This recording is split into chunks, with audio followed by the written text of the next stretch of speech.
Mandoy, excuse me. Okay lang ba na hiraman ko muna yung ate mo for a bit? Sige, kuya. Sabi mo, sige na. Sige na.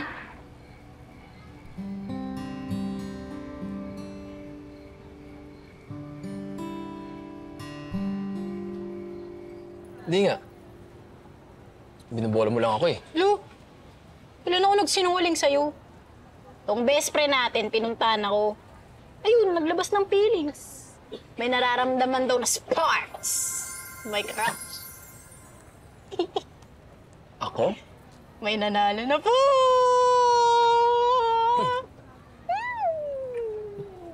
Sinabi ni Princess na crush niya ako? Sinabi niya pangalan ko? Ako talaga? Technically, hindi niya sinabi na ikaw. Walang pangalan na binigay. Pero, yung close mamen! Ikaw na ikaw eh! Kapitbahay, kaibigan, nakikita at nakakausap araw-araw. Oh, sino ba yun? Ako nga. Bakit umiiwas ka sa akin? I'm sorry. Hindi ko alam na affected ka pala dun sa nangyari kanina. Paano ko di maapektuhan? At kalapit kaya ng mukha natin.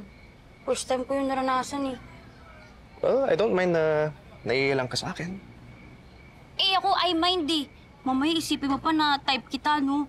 Oh, ang sabi mo kanina, ayaw mo na, give up ka na kay Princess. Sabi mo? Wala akong sinabing ganun ah.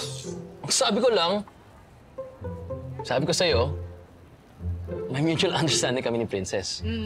Kaya hindi nag-uusap, iisa ang feelings. Iisang feelings, feelings kayo dyan. Torpe ka naman. Kahit iisa feelings nyo, kung quiet ka lang, kung quiet kayo, aba, anong mangyayari dyan? Okay ba?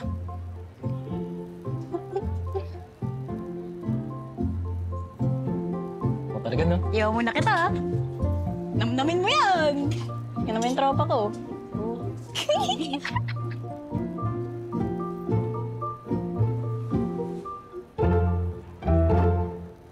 Diba sabi mo lang naman kanina, joke lang yun?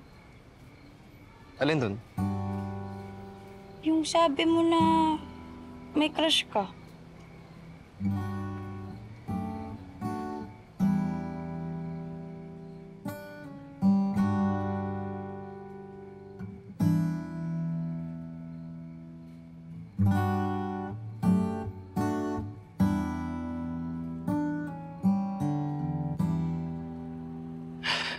Ate, pwede pong umabol? May bulaklak pa po kayo? Naku, Miko, pasensya na. Naubos na kasi. Pero eto, Daisy. Eto, Daisy na lang ang natira. Sakto.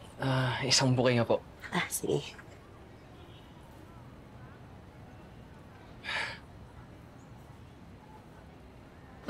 May crush ka nga. Oo. Meron ako. Dahil ba yun dun sa sa Spark? Ano ba sa tingin mo? Bakit pa tanong din yung sagot mo sa tanong ko? Ano bang gusto mong sabihin ko? Alam mo, ikaw nakipag-usap sa akin na kung pwede ba ako makiusap tapos ikaw gaganyan-ganyan ka ngayon. Ano? Oo nga. May gusto ako.